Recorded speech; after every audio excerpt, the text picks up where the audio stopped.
Hello guys, welcome to my YouTube channel SR Creations. Now I am going to discuss about benchmarking in the Intel Core i7. So first మనం bench mark చూద్దాం. దీంట్లో ఏంటంటే మనము computer పర్ఫార్మెన్స్ని compare చేయడానికి ఒక programme అనేది select చేసుకుంటాం.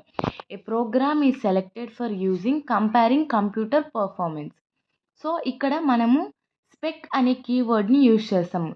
Spec is nothing but system performance evaluation cooperative.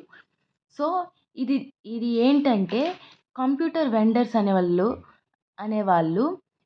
Different అంటే స్టాండర్డ్ సెట్ ఆఫ్ బెంచ్ మార్క్స్ని క్రియేట్ చేస్తారు.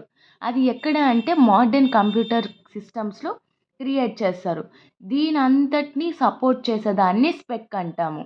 System performance evaluation cooperative. ఇప్పుడు ఎగ్జాంపుల్ వచ్చేసి దానికి బెంచ్ మార్క్ వచ్చేసి ఇదన్నమాట.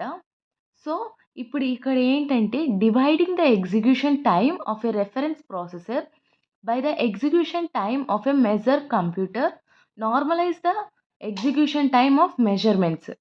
ఇక్కడ ఏం చేస్తాము, execution time of a reference ప్రాసెసర్ని execution time of a measure కంప్యూటర్తో డివైడ్ చేస్తాము.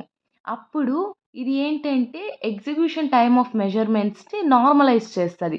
సో ఈ టోటల్ నార్మలైజేషన్ మెజర్ చేయడానికి స్పెక్ రేషియోని మనం యూజ్ చేస్తాము. సో దీనికి జామెట్రికల్ ఎక్స్ప్రెషన్ వచ్చేసి n root of pi from i equals to 1 to n execution ratio. So ఇది జామెట్రిక్ ఎక్స్ప్రెషన్.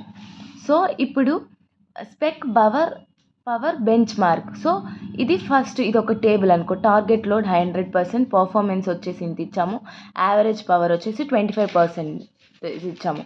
సో ఇక్కడ స్పెక్ బెంచ్ మార్క్ అనేది మనం జావా బిజినెస్ అప్లికేషన్స్లో యూజ్ చేస్తాము.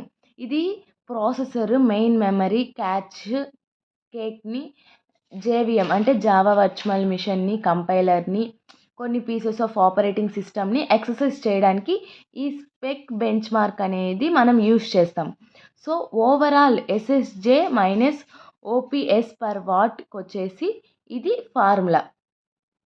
సో ఇది benchmarking in the Intel core i7. That's it guys. Please like, share and subscribe to my channel SR Creations. Thank you.